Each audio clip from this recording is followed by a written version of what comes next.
Hey there, friends. It's me, your favorite football. Guess what? I love rolling, bouncing, and being kicked across the field. But today, I'm just sitting here, not moving, not rolling, nothing. Why? Because my two best buddies had a little fight, and now they're ignoring each other.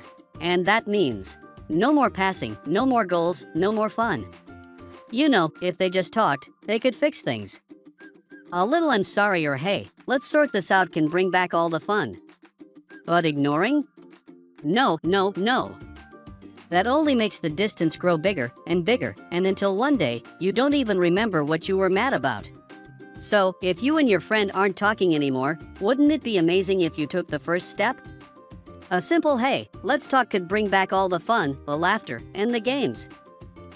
And hey, share this video with a friend you're not talking to. Maybe they'll watch it, and the next thing you know, boom! You're both laughing, playing, and having fun again. So, if you agree that talking is better than ignoring, hit that like button. And don't forget to share this with your friends and family, because great friends always work things out.